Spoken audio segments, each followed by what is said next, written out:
I'd like to welcome you to the 2026 Royal Tyrrell Museum Speaker Series.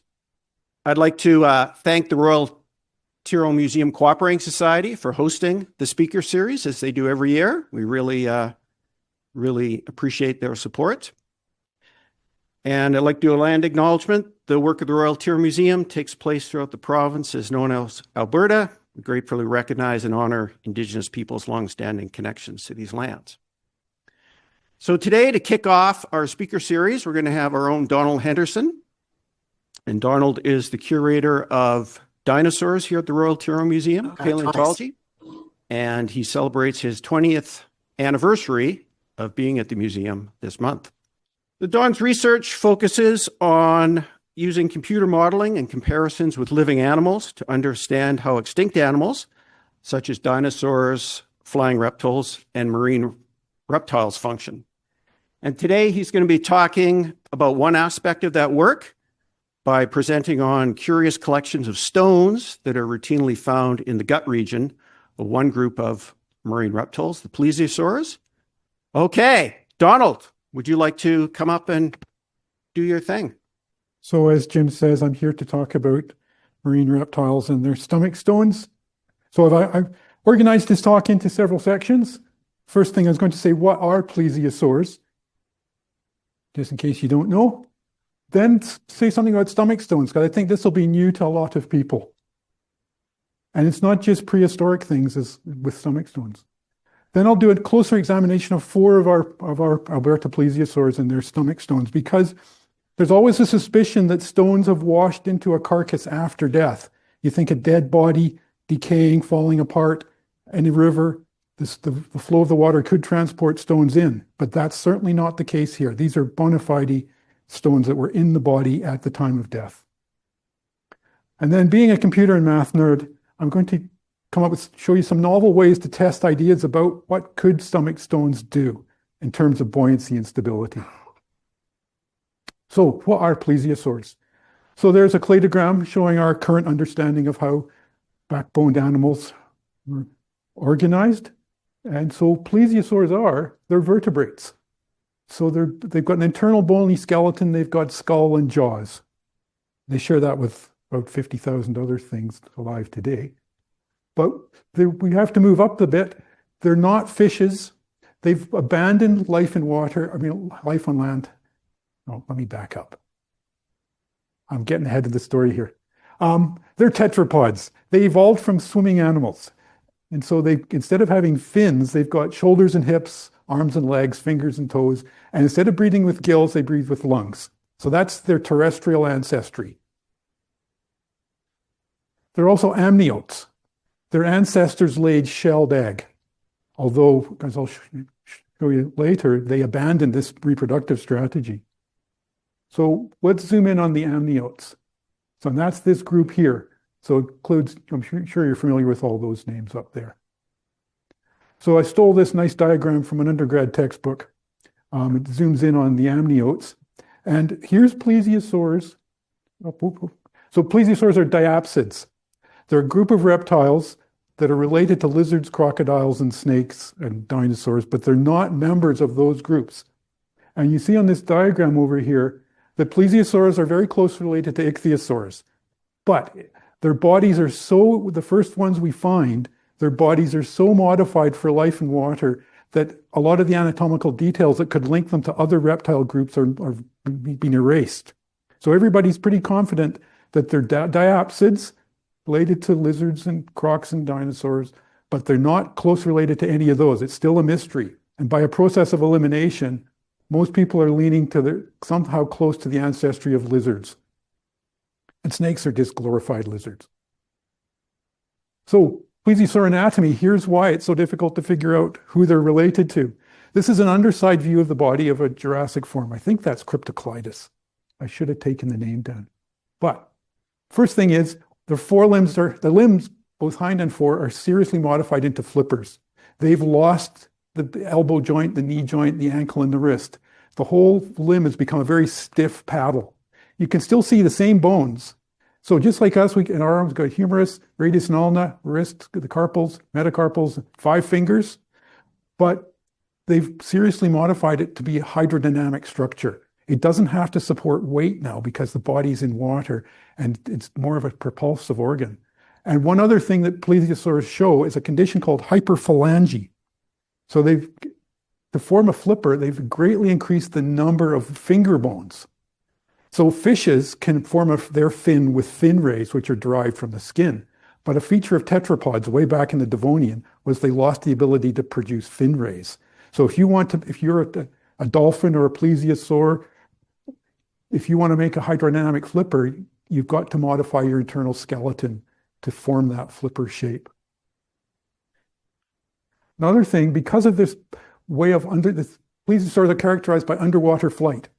And the power for the flight action comes from muscles from the chest and the hips. And this is the underside of the body. So the muscles originate from this underneath and reach upwards. And so the power stroke is when the flipper is pulled downwards. And you've got the fore and hind limb are almost identical. Plesiosaurs have been described as four-wheel drive underwater flyers. And you can imagine the great forces acting on the rest of the body. And so the body's become greatly stiffened. The hip and shoulder girdles are modified into these broad plates, and they're joined in the middle with expanded, densely packed belly ribs. So that's that's the belly ribs there. The fancy name is gastrilla. These gastrilla aren't unique to plesiosaurs. These belly ribs are primitive for all tetrapods. So you go back into the Paleozoic, the earliest amphibians had belly ribs. But plesiosaurs have modified them to help stiffen that trunk. You can imagine if the fore and hind flippers got out of phase or there was twisting, it could really mess up your ability to move and breathe. One other thing is we now, from the fossil record, we know that plesiosaurs must have had live birth. Or at least the females may have retained the egg in the body. And it's also characterized by very large offspring. And there's some plesiosaurs and there's ichthyosaurs in the Jurassic that show evidence of, it's not the actual birth that's been preserved. It's probably spontaneous abortion and death of the female, but it got preserved. So when you look at their bodies, there's no way they're going on land to lay eggs. And I often you'll think of female sea turtles today. They must curse their ancestry, the females, when they have to crawl up on the beach to lay those eggs. The males never come back on land, sea turtles. So when did plesiosaurs first appear? So I stole this diagram from a nice semi-popular book, and it's very busy. You can see the numbers up there. The dates, the numbers have changed a bit, but the basic story is the same. The first thing to notice is this boundary right here, the Permo-Triassic at 252 million. This marks the biggest of the big five mass extinctions from the last 500 million years. And depending on who you ask, maybe as much as 90% of life died at this event. But every cloud has a silver lining. So after that, during the Triassic, there's this amazing reptile radiation where a huge variety of different reptile groups appear. There was another mass extinction at the end of the Triassic, which clobbered some groups, but plesiosaurs survived. So just to let you know how important the Triassic was, the first turtles appear in the Triassic, first crocodiles running around on two legs, first frogs appear, first mammals, first dinosaurs, first pterosaurs, and for us today, the first plesiosaurs. So I stole this nice figure from a recent review paper by Martin Zander showing plesiosaur history. And at the big arrow, there's our oldest known plesiosaur right at the end of the Triassic. And because the earliest known thing probably isn't the earliest one, they've arbitrarily extended the relationship sometime back into the Triassic. There is a thing called Plesiosaurus from the European Triassic, and we also got a humerus from northeastern BC. Plesiosaurus is very good, likely close to the ancestry of plesiosaurs in general. So plesiosaurs come in several different forms. So they were probably quite rare in the Triassic, but into the Jurassic and Cretaceous, they just diversified. This is just names of the better known, better preserved ones, but there's even more than this. And they had this huge radiation in the Jurassic and Cretaceous seas. And they come in basically three types. There's the big-headed, short-necked ones, the pliosaurs. There's the small-headed and ridiculously long-necked elasmosaurs. And then there's these intermediate things, the polycotylids, medium head, medium neck. So today we're going to be talking about elasmosaurs from Alberta, and we do have some polycotyloids material as well. And I like this diagram because it even mentions our famous Albertonectes. That thing's in the Guinness Book of World Records, and I'll show you why. So I have to say, what are stomach stones? We've identified the animals that are swimming around with them. So I like this quote from Mike Taylor. Gastroliths or stomach stones are gravel, pebbles, and stones found in the stomachs of any freshwater marine and terrestrial tetrapods, living and extinct.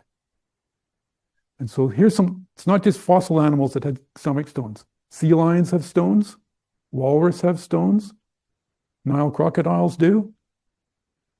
Plant-eating and seed-eating birds, like cage birds, a lot of them need grit in their diet.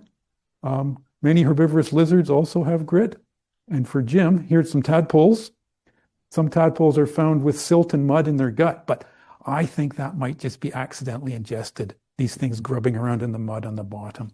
But I had to include it for completeness.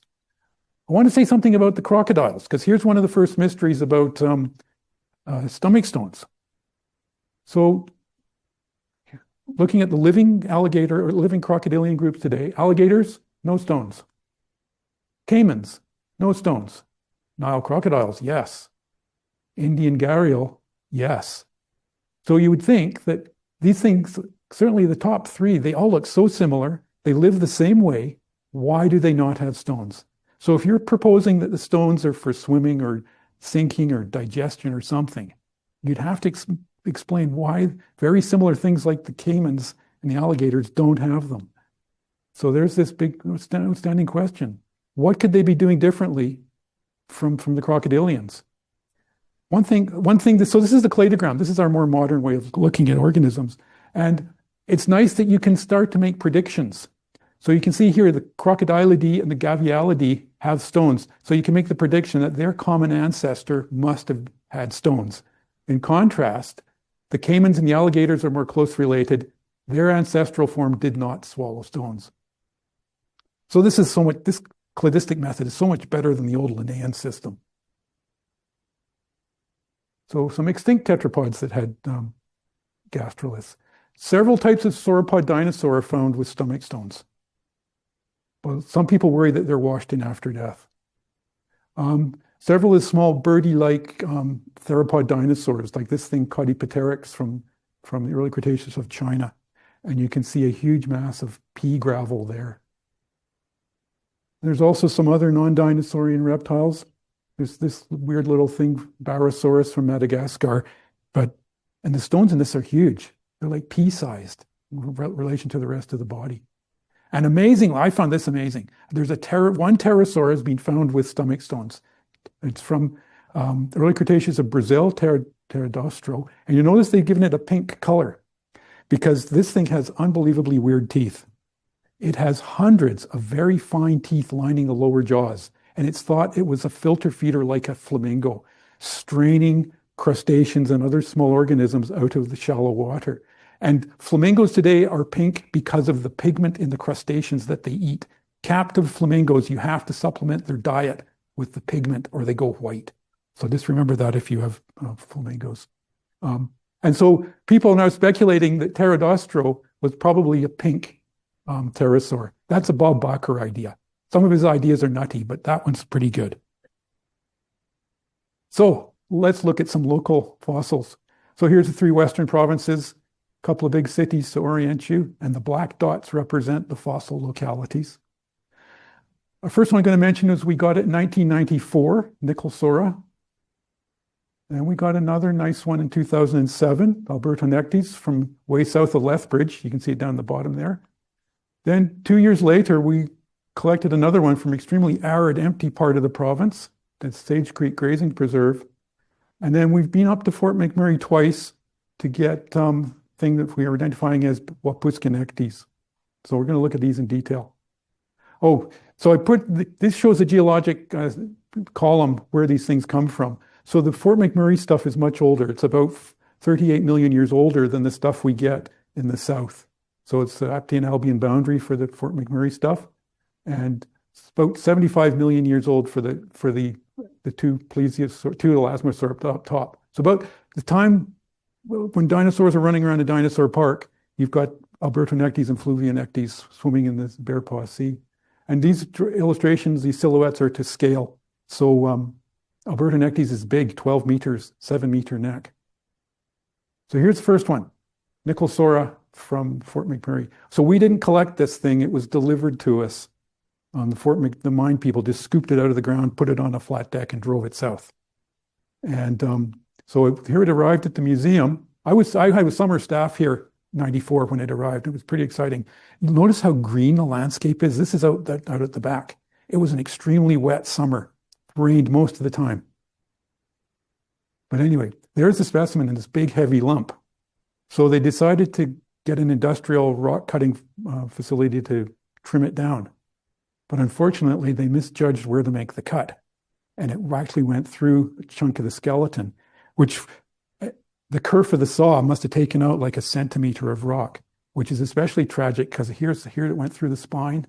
It also took out the limb and shoulder girdles, which are the shapes of the shoulder and hip girdles are really important for plesiosaur identification. So a lot of that detail was missing.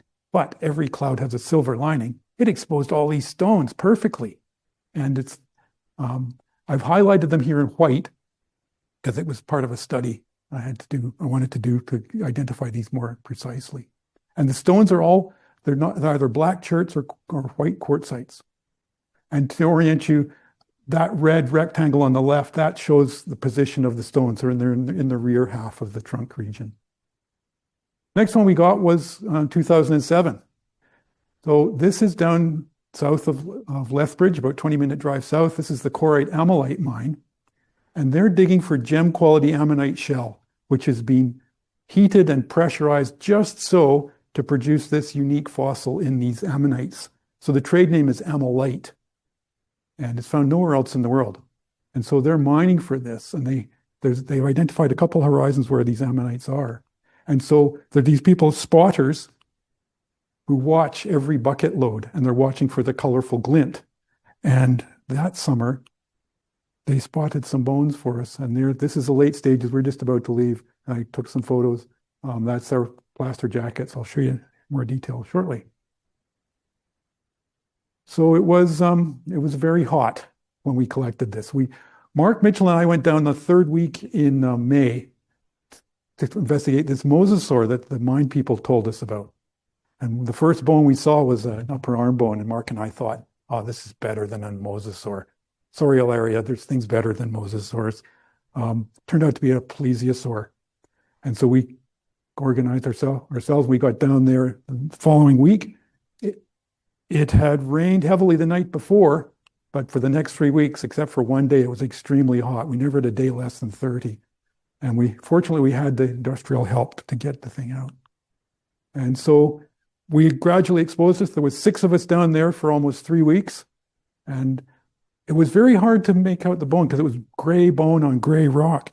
We actually started using whiteout to mark the bone so no one would step on them because there was so much. So we got everything laid out and it was looking really impressive. But when you got the finished product, it's even better. I think it's magical. You don't really appreciate what's in the ground until you get it cleaned up and prepared. So here it is. It's all there. The head should have been there, but we really looked. But it's common for elasmosaurs, the head drops off and we never see it. That's where the stones are. That's also where the excavator bucket smashed through. That was the discovery point. So we probably lost some stones. But what we got left is pretty good. And again, you notice it's all these black cherts, very uniform. So another one. 2 years later, we were collecting this thing way down in the extremely arid Sage Creek Grazing Preserve. This specimen had been reported to us. So we're way down there. You can see a little F on the southeast corner. The Sage Creek Grazing Preserve, they did not want any motorized vehicles. So and it was so dry there. We camped at the Cypress Hills Provincial Park on the Saskatchewan-Alberta border, and we drove for an hour south, and then we had an hour's hike in because they wouldn't allow any motorized vehicles. They did allow us the vehicle in on the last day to get the tools out, and then we helicoptered out the jacket. This is what was in there. Unfortunately, you can see the specimen was preserved in this little pinnacle and was eroding 360 degrees. So the arms, the legs, the neck were gone, but there was still enough in the core to make an identification. It got named in 2021 as a new type of elasmosaur, Fluvionectes. So the name means a river swimmer, and it's named after Donna Sloan, who spotted it. So that's the three amigos over there collecting that thing. And as usual, Mark always ends up wearing an awful lot of plaster. So there's the stones. Because the specimen was so poorly preserved, it was decided to take all the bone out. And so Becky Sanchez prepared this, and in the process, she took out all the stones, and she even went to the trouble of giving them ID numbers. So 2 years later, we get a call from the Syncrude mine people up in Fort McMurray. They'd spotted some bone, and we're way up here, about 26 kilometers north of Fort McMurray. And it was a rather cold job. But fortunately, up there, we've got all these giant digging machines. And so time is money in that place, and we're really in their way. So it's sort of an emergency rush job every time. So the specimen was in here. We exposed it and loosened the block, and a whole bunch of us wrestled it into the bucket. That was a huge job. We got it in, and then the shovel operator, she turned around and carefully loaded it onto that the flat deck there. So here it is cleaned up. And so the genus Wapuskinectes was named way back in 2006 by Druckenmiller and Russell based on another specimen. So here we are 5 years later, we got another one. This thing hasn't been formally described, but we're pretty sure it's Wapuskinectes. But the best part is it's got these amazing stones. And again, look, it's all these black shiny cherts. And then 11 months later, or no, 13 months later, we got another call. This was not in a mine, this is on roadworks on the north side of the town of Fort McMurray. And this bottom left picture shows the shot from inside the little shed that they had built. So it's made out of 2x4s and tarps. And it was found by a paleo consultant, and because they were there to monitor the excavations, to watch for these sorts of things. And they'd worked on it for a while themselves before they finally called us, and we had to go up there and finish collecting it. And unfortunately, it was discovered when a grader went through the neck. And so the head was lost, a lot of the neck bones were smashed up and lost, but it's still a pretty good specimen.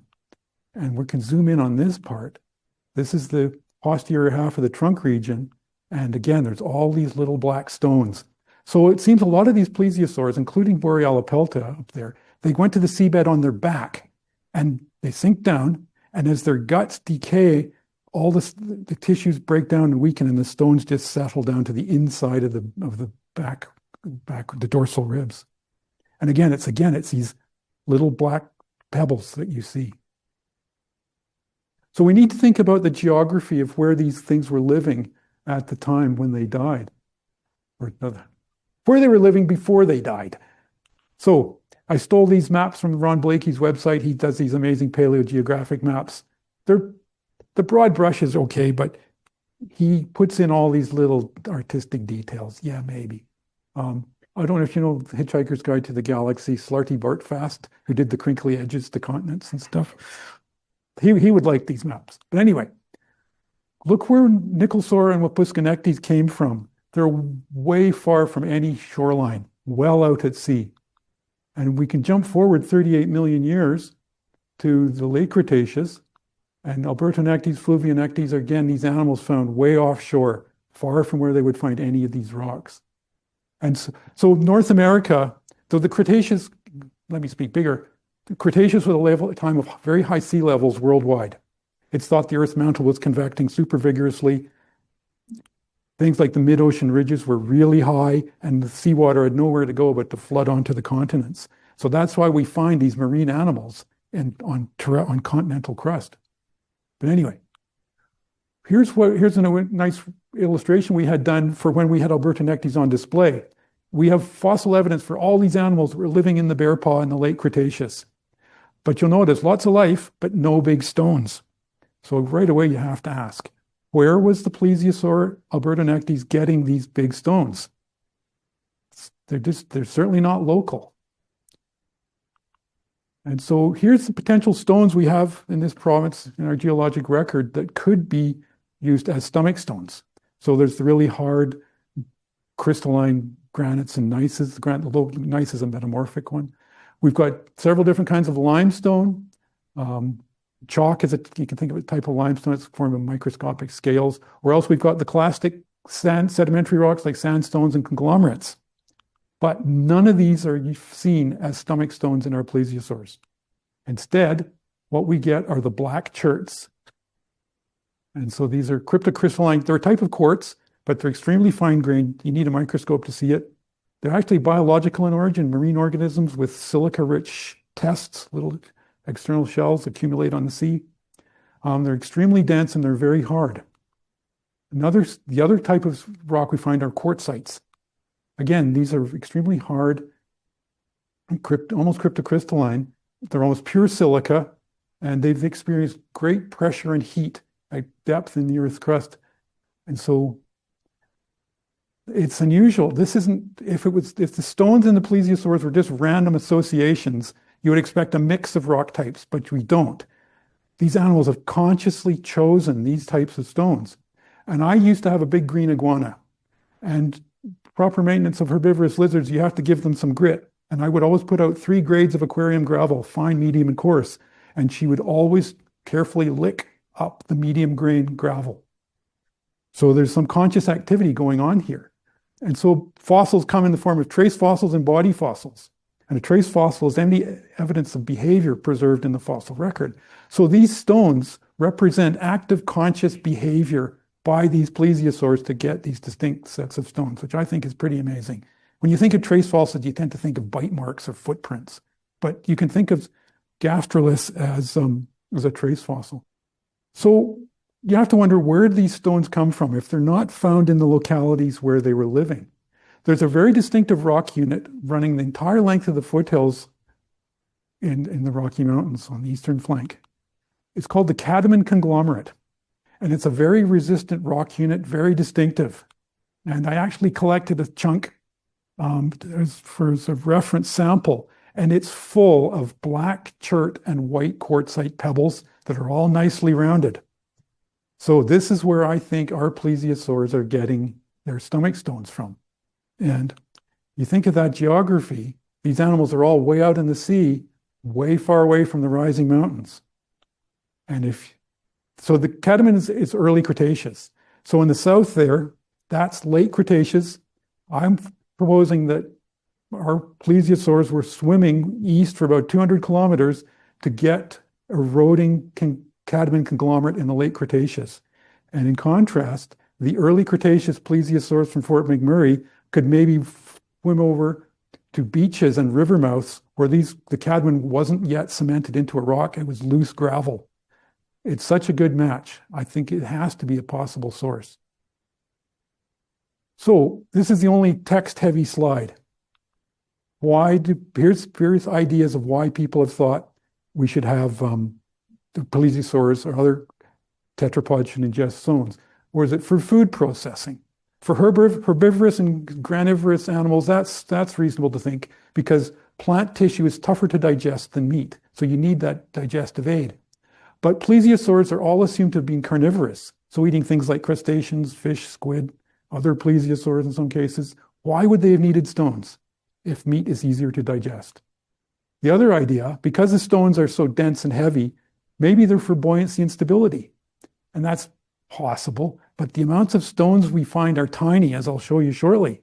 And also, crocodiles, as I mentioned earlier, crocodiles, like Nile crocodile, they have stones, but they're very close relatives. Alligators and caimans do not. So why does some type of crocodile need balance and ballast from stones and others don't? The other suggestion was alleviation of hunger. Does that mean plesiosaurs were always hungry? Because we're always finding stones with them. Other one is accidental ingestion. But the stones that we find with plesiosaurs, they're not in their habitat, and they're extremely rare or absent. And it's really surprising how many stones and how many consistently rock type they are. Another suggestion was elimination of internal parasites. Since we always find the stones, Does that mean plesiosaurs always had a high parasite load, or why didn't the stones eliminate the parasites? So there's all these nagging inconsistencies and questions. So to start, a way to tackle this, we can start to think about the body mass of plesiosaurs and their stones to address the buoyancy stability idea. So for many years, I've been generating 3D models of various living and extinct animals to calculate body mass and things like center of mass, the black plus signs as a balance point. So you can see my mass estimates for these things. The heaviest one is Albertonectes at almost 5 metric tons. The smallest is Nicholsaura at just 135 kilos. And so you might be asking, how do we know that these are accurate mass estimates? So I always want to test this. Like, being a math and physics nerd, I'm perfectly confident in the numerical results. But a lot of my paleo colleagues are numerically challenged, so you have to show them pretty pictures and better examples. So let's try with an alligator. Here's a semi-aquatic reptile. So plesiosaurs, alligators, and some marine mammals, they're what we call secondarily aquatic tetrapods. They descended from good land-living, walking, air-breathing animals, but they completely modified their body for life in water. And so here's my alligator model. I found a reference. A female alligator was 2.89 meters long, and she weighed 129 kilos. My model is just over 3 meters, 133. Pretty good match. Let's try again. How about the much larger saltwater crocodile? They've observed a 5 meter long salty, it's usually around 500 kilograms. My model is 4.8, just a little bit smaller, 483. Pretty good match. And just in case it's reptile bias, I also did a killer whale. And I have to confess, that's an accurate lung volume based on a scaling relationship for mammals and their lungs, but I was too lazy to make nicely formed lungs. And if you look at the bottom, body lengths match, mass estimates match. So I think you can have confidence in my mass estimates that I'm predicting for the extinct things. So let's look at our Albertonectes and see how you can estimate the mass of the stone. So we know the mass of the body. So let's try estimating the mass of the stones and see how significant it would be. And so this is the dreaded math section. We're going to focus on that part. So it's all these coarse. So the biggest ones of these stones are about the size of my fist. And we can treat the gastroliths as triaxial ellipsoids, which is a generalization on a sphere. It's got 3 different axes, and you can calculate its volume. So there was 97 stones visible, and also you can see that there are these cracks. We could take it apart and see more stones than there was just on the surface. So that's one of the side effects of being hit by an excavator bucket. We could accurately measure 52 stones to get the 3 dimensions, and we could plug those numbers into that formula and get the volume of the stone. And we know that the density of chert is 2.67 grams per cc. And you the total stone mass is multiply the volume of the stones by their density, and you get an estimate of just under 5 kilos for the visible stones. So there's 45, though, that we couldn't measure. So I did a simple ratio. If 52 stones weighs 4.98, how much does 45 weigh? And that's making the assumption that the stones we can see fully are identical in shape and size to the ones that we couldn't see.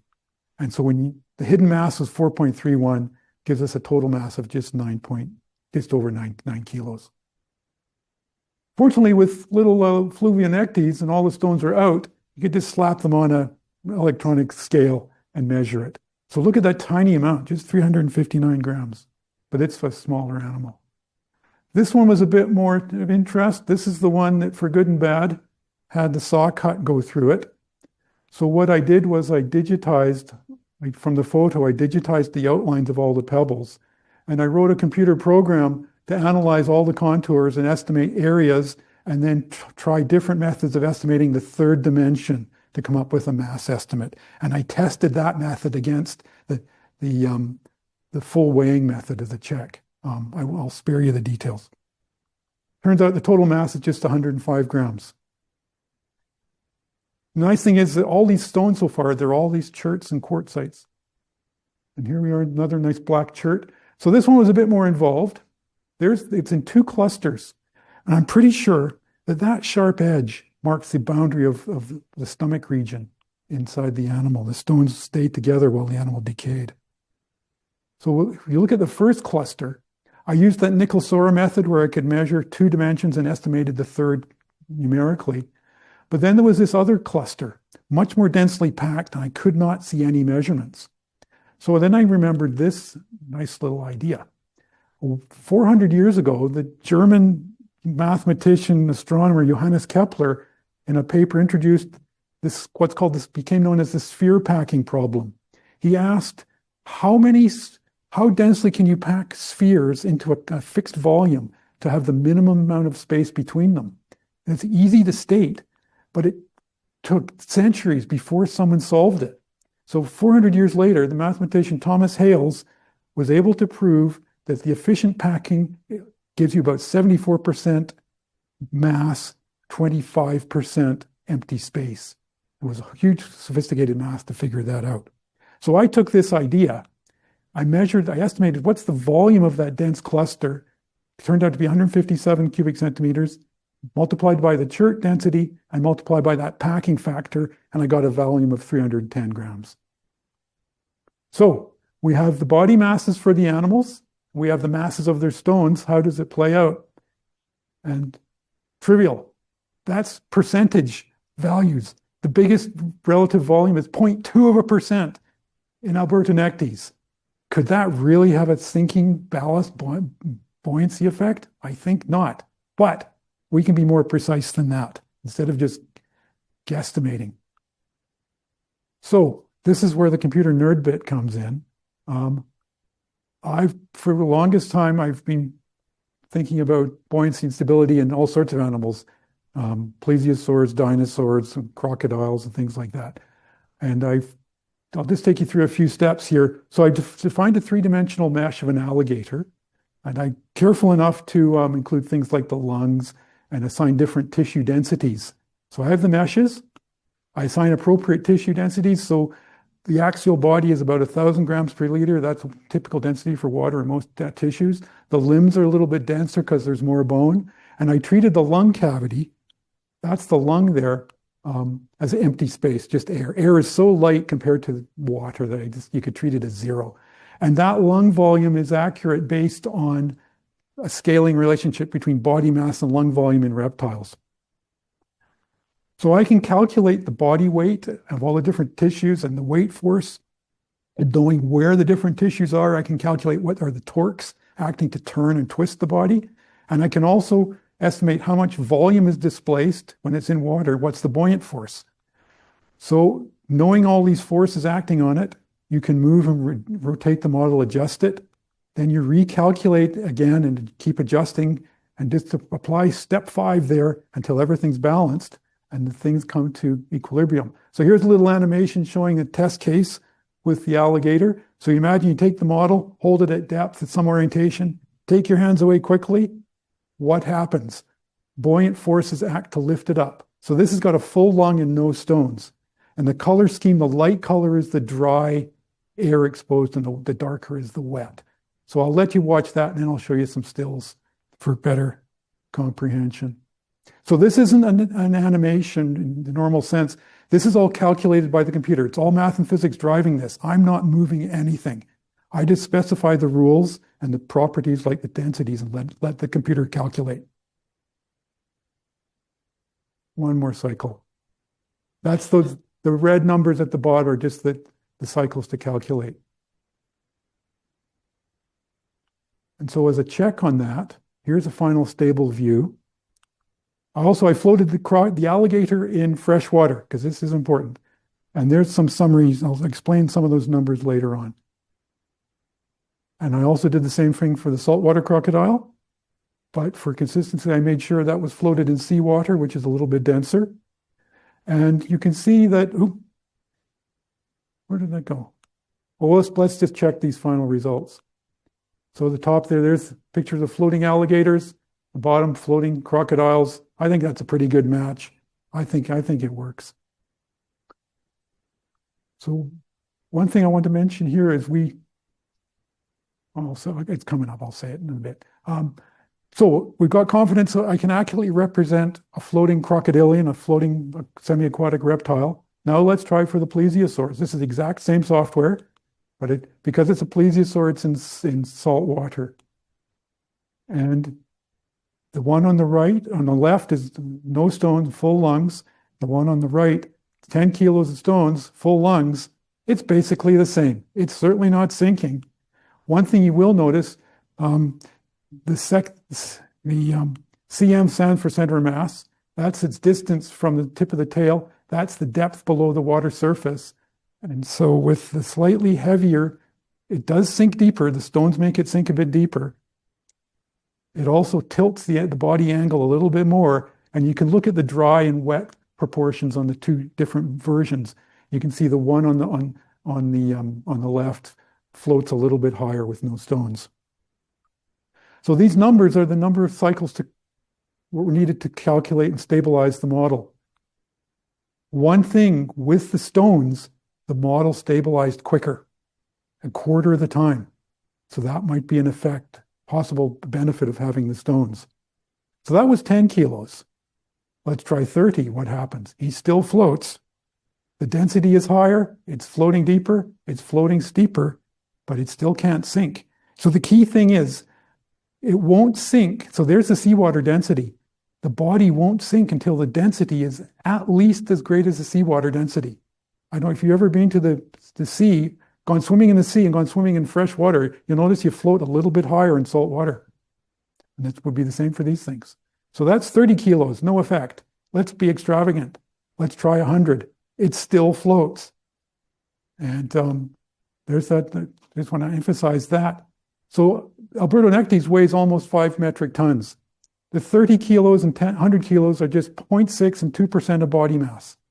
They're clearly not having an effect. So the mystery stands. Why are these things having the stones? We've never found something with that many stones. And just out of curiosity, I wanted to know what would 100 kilos of stones look like? So I imagined it as a sphere of granite, a rock density 2.67. I calculated that spherical mass. And I was surprised to find the diameter is 42. And guess what? That's a magic number. From Hitchhiker's Guide to the Galaxy, this is totally unintended. I did not expect this. There must be some cosmic significance to this. But anyway, the real story is stones do not help you sink. So all these mysteries still stand. So just to summarize, stones are commonly found with plesiosaurs as long as they're well preserved. Plesiosaurs carefully selected the rock size, rock type, hardness, and maybe even its density. They think they knew what they were doing. These animals went out of their way to go and find these stones, swimming hundreds of kilometers to get just the right rock type. The observed stone amounts are trivial when it comes to affecting buoyancy, but might improve stability. And there's still lots of questions about gastroliths and living and extinct animals. And I just have to acknowledge these two people, Sue Sabrowski for specimen photography, and Mark Mitchell for his help in the field and his specimen preparation. I was so pleased I just happened to take this picture. I got the two of them.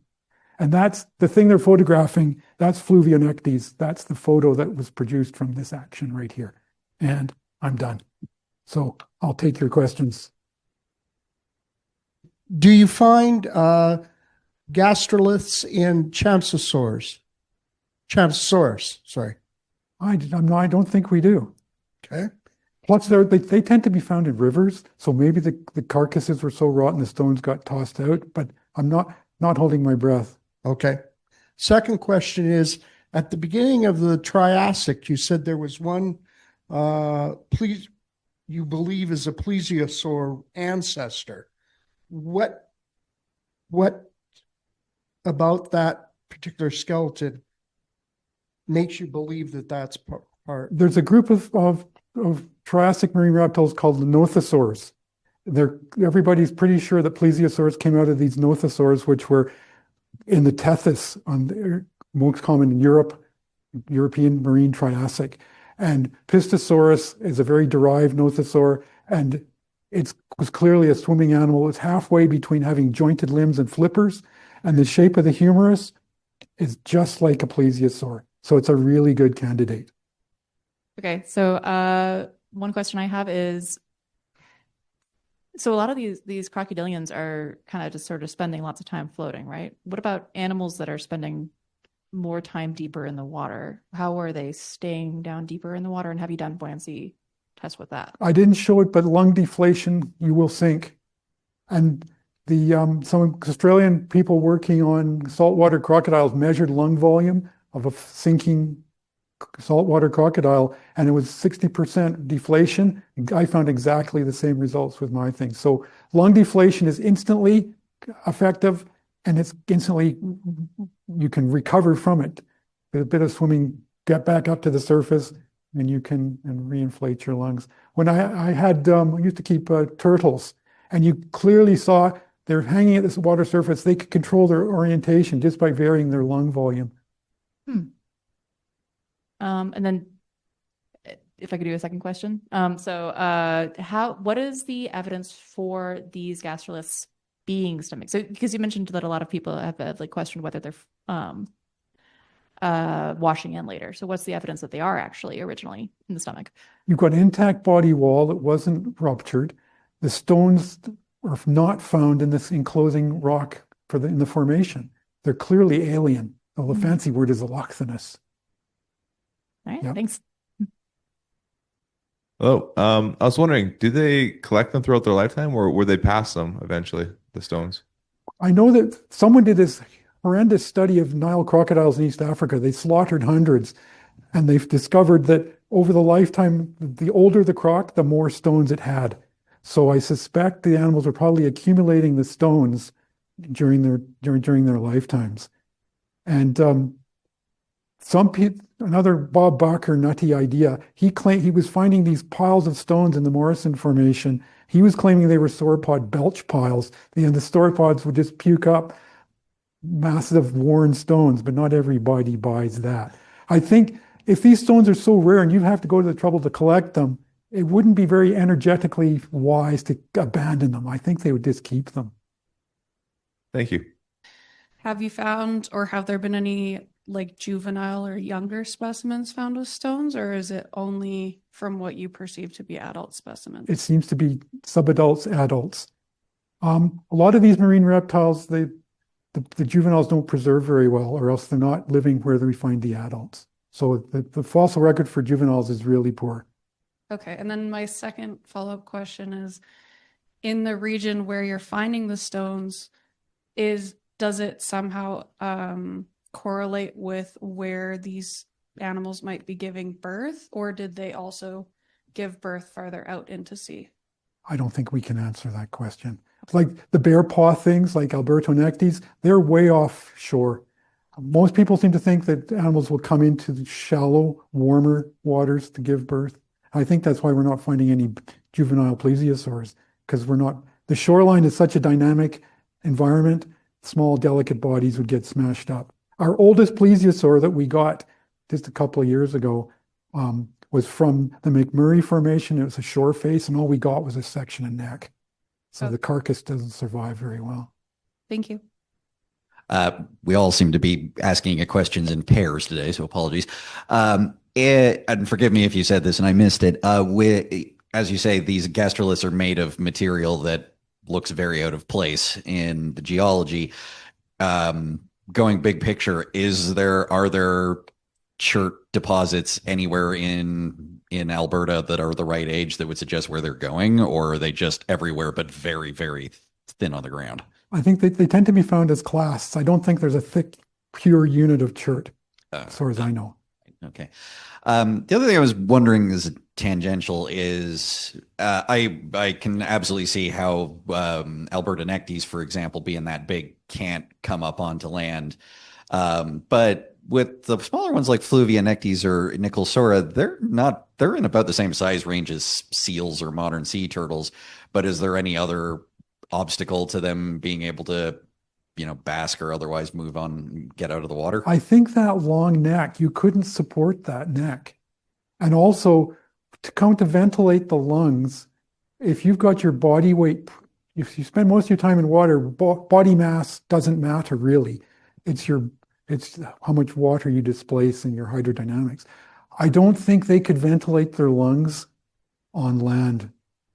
So trouble moving the neck, but also the weight of the body and trying to lift your rib cage or however they ventilated their lungs. Like turtles have a very weird way of ventilating their lungs. They pull their shoulder girdles are loose inside and they pull them forward, and that increases the volume of their chest cavity and they can inhale.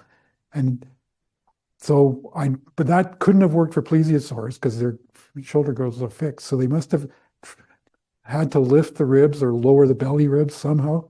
I think breathing on land would have been a complete non-starter for them. Dr. Henderson, I believe we have an online question on the screen in front of you. Do you think there is any correlation to neck length and the rocks, since plesiosaurs and sauropods are both found with them? No, I think that's just coincidental. It's thought sauropods would have the long necks to increase their feeding range on land. Instead of moving your 10-ton body for every mouthful, just stay in one spot and feed out that cone. I think plesiosaur necks are more for prey acquisition. And again, sauropods, if they had the stomach stones, they would have been for grinding up plant tissue. So I think it's just coincidental, the long neck. I think I remember reading that crocs or gators, I don't know which one, they actually can shift their lungs back and forth somewhat to affect their position in the water. Is that something you have played with, or would that impact the models at all? I did a study. I helped a student in the Netherlands looking at that very problem. She did all these careful anatomical observations of alligators, and then I tested her anatomical measurements and form with my models of crocodilians. It was presented at last year's SVP meeting, and there's a paper in progress, but the effect is trivial. And yes, crocodilians, they breathe what's called the hepatic piston. There's muscles that pull the liver back, and that increases the volume of their chest cavity and allows them to inspire. So no, the effect of the moving liver hepatic piston doesn't really affect their buoyancy or orientation. Do other tetrapods, i.e. crocs and seals, have selective gastroliths? Good question. I think I remember reading the croc ones are just random grabs associations.